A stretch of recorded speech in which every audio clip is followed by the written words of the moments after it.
জাতপাত দূর করো, হিন্দু হলে বিয়ে করো। জাতপাত দূর করো, হিন্দু হলে সনাতনী হতে হবে। তবে আমার দুহাই ধর্মের সনাতনের বাইরে যাওয়া যাবে না। আমি গোপীনাথ সনাতনীকে মানি, আমি গোপীনাথ কোনো বর্ণবাদ মানি না।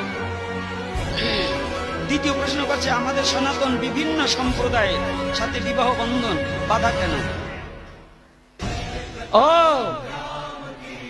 নমর ছেলের কাছে সাহার মেয়ে, নমর ছেলের কাছে ব্রাহ্মণের মেয়ে, ঋষির কাছে যেতে এত কষ্ট লাগে, যে সময় সদেরদ্দি সহলের সাথে চলে যায়, সেই সময় আপনার ধর্ম থাকে কোন জায়গায়? সুরার বেটা সুরারা। হ্যাঁ, বাধা নেই। কে বলছে বাধা? এটা আমাদের বল্লাল সেনের পরে থেকে বাধা, শাস্ত্রীয় নির্দেশনায় বাধা নাই। না হলে আমি দেখাই দেব ব্যাসদেবের মা কোন জাতি? মৎস্যজীবীর মেয়ে, তার বাবা খাঁটি ব্রাহ্মণ। তাই ব্রাহ্মণের ছেলে ওই মৎস্যজীবীর মৎস্যগন্ধাকে বিবাহ করেনি? করেনি তো ওই জায়গাতে শুরু করেন। আরো দেখাই দেব, ভীম ছিল ক্ষত্রিয় বংশের ছেলে, হিড়িম্বাকে বিয়ে করলো রাক্ষস। তো এই জায়গা যদি বাধা না হয়, আমাদের বাধা কোথায়? এটা হইলো এক ধরনের শয়তানরা শয়তানি করে মানুষে মানুষে বিধাভেদ সৃষ্টি করে ওনরা মজা মারিয়ে গেছে, আমাদের মতো জঞ্জাল ফেলে গেছে। যদি কোনো উপযুক্ত পাত্র পাত্রী হয়, সনাতন ধর্মের মধ্য হইলেই বিবাহ চলবে, জানিবে নিশ্চয়। নারীর কোনো গোত্র থাকে না, গোত্রান্তর করে দেওয়া হয়, নারীর কোনো গোত্র নাই। আমি বললাম এই সভ্য সভায় আজকে যদি আমার সমাজে এই জাতাজাতি বর্ণবাদ না থাকতো, ওই মেয়ে আমার সনাতন ধর্মের মধ্যে যে বর্ণের ছেলেকে পছন্দ করেছে, আজকে জেনে যাও, বয়স ছেলের 22 হতে হবে, মেয়ের 18 হতে হবে, সরকারি আইন মানতে হবে। যদি এটা মেনে যে বর্ণের যে গোত্রের হোক, যদি তোমাদের পছন্দ থাকে, মা বাবা মেনে না নেয়, আমার সাথে দেখা করবে, আমি বিবাহ দিয়ে আমার কাছে জায়গা দেব। আমি কোনো বর্ণবাদ মানি না। জাতপাত দূর করো, হিন্দু হলে বিয়ে করো। জাতপাত দূর করো, হিন্দু হলে সনাতনী হতে হবে। তবে আমার দুহাই ধর্মের সনাতনের বাইরে যাওয়া যাবে না।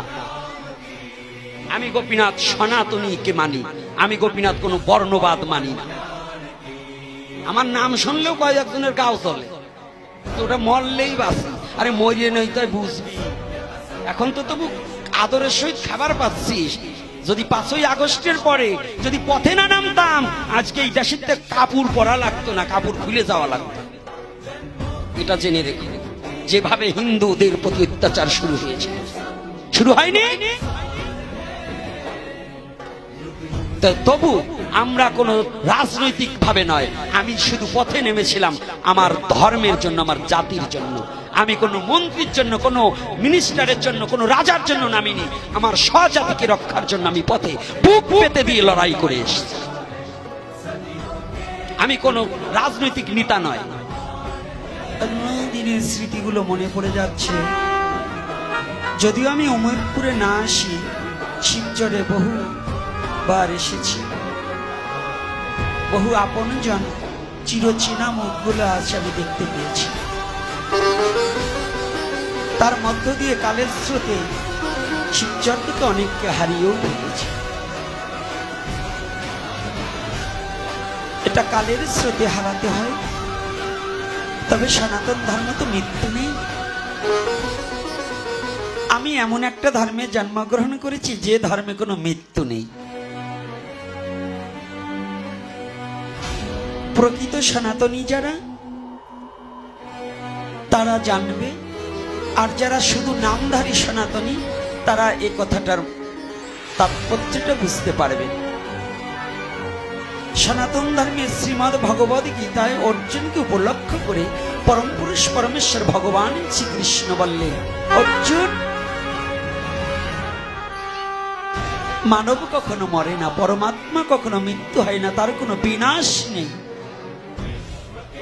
মানব যেমন পুরাতন বস্ত্রটাকে পরিত্যাগ করে নূতন বস্ত্রটাকে ধারণ করে, তদ্রূপ পরমাত্মা এই জরাজীর্ণ দেহটাকে পরিত্যাগ করে নূতন একটা দেহকে পরিধান করে। হরি বল হরি বল।